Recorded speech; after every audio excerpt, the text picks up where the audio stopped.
দামি বাইক ঘিরে রহস্য। তিলজলা ট্রাফিক গার্ডের পুলিশের নজরে আসে বাইক। অনুজ সিং নামে বাইক আরোহীকে ধরে পুলিশ। বাইকের তেল ফুরিয়ে গিয়েছিল সাফাই বাইক আরোহীর। মা উড়ালপুলে পরিত্যক্ত দামি বাইক ঘিরে রহস্য।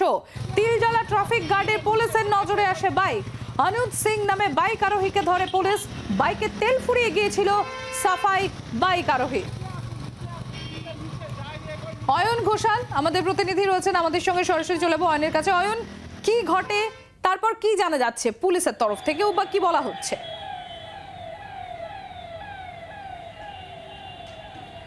7:51 থেকে 9:01 পর্যন্ত মা উড়ালপুলের মতো একটি হাই সিকিউরিটি স্পর্শকাতর জায়গা, যেখানে প্রায় প্রতি 20 মিটার অন্তর অন্তর একটা করে সিসিটিভির ক্যামেরা বসানো রয়েছে, সেখানে হঠাৎ করেই তিলজলা ট্রাফিক গার্ডের পুলিশ প্রথম দেখে যে সায়েন্স সিটি থেকে পার্ক সার্কাস 7 পয়েন্ট ক্রসিং গামী র্যাম্পের মধ্যে একটা দামি বাইক পরিত্যক্ত অবস্থায় পড়ে আছে।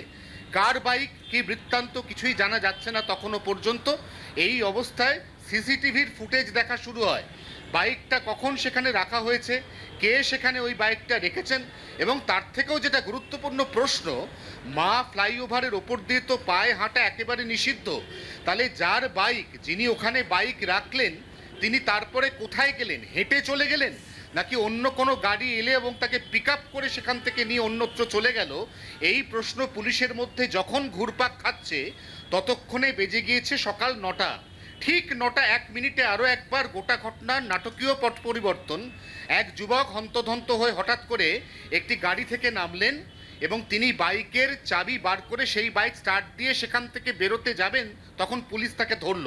জি 24 ঘন্টার ক্যামেরা তখন সেখানে ছিল এবং কার্যত পুলিশের হাত ছাড়িয়ে ক্যামেরা, সাংবাদিক, প্রশ্নকর্তা তাকে এড়িয়ে দ্রুত বেগে বাইকটা একদম সোজা এই র্যাম্প দিয়ে নেমে যখন পার্ক সার্কাস 7 পয়েন্ট ক্রসিংয়ে ট্রাফিক গার্ডের সামনে এলো, ঠিক আমরা দেখতে পাচ্ছি কলকাতা ট্রাফিক পুলিশ লেখা, ওই ট্রাফিক গার্ডের সামনে যখন বাইকটি এসে পৌঁছলো, তখন অবশেষে তাকে পুলিশ হাতে নাতে ধরল।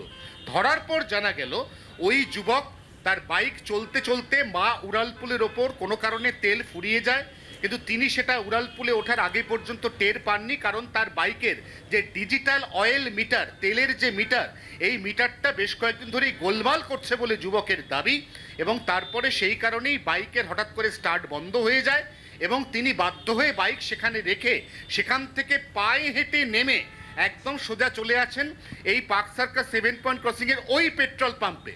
আমরা দেখতে পাচ্ছি রাষ্ট্রায়ত্ত সংস্থার পেট্রোল পাম্প।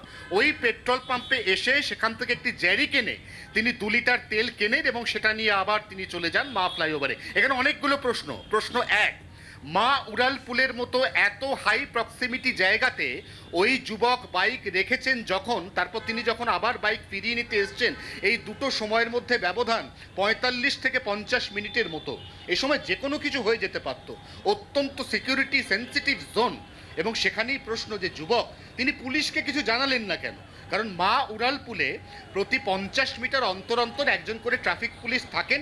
সেখানে ট্রাফিক পুলিশের রেকার ভ্যান রাখা থাকে, যে কোনো ব্রেকডাউন হয়ে যাওয়া গাড়ি এই রেকার ভ্যানের মাধ্যমে সেতু থেকে নামিয়ে নিচে এখানে আনার ব্যবস্থা রয়েছে, এবং গাড়িগুলোকে এখানে আনার পরে যাতে একাধিক গাড়ি এখানে রেখে দেওয়া যায় সেই ব্যবস্থাও কিন্তু একই সঙ্গে পুলিশ করে রেখেছে। এই গোটা জায়গাটা 7 পয়েন্ট ক্রসিংয়ের, সেটা পুলিশ নিজেই গার্ডরেল দিয়ে ঘিরে রেখেছে একটাই কারণে, যদি কোনো ব্রেকডাউন গাড়িকে রেকার ভ্যান দিয়ে নিচে নামাতে হয় তাহলে যাতে সেই গাড়িটিকে এখানে কিছুক্ষণের জন্য রাখা যায়।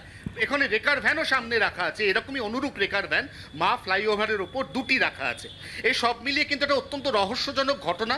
যুবককে পরবর্তীকালে ধরা হয়েছে, যুবকের জরিমানা হয়েছে, এবং তাকে, যেহেতু এটা তার প্রথম ভুল, তাকে এবারের মতো মৌখিক সতর্ক করে আপাতত ছেড়ে দিয়েছে পুলিশ। অনেক ধন্যবাদ অয়ন। আমরা কথা বলছিলাম, আমাদের প্রতিনিধি অয়ন ঘোষাল সরাসরি ছিলেন আমাদের সঙ্গে। বাংলার আওয়াজ, বাঙালির আবেগ, জি 24 ঘন্টা।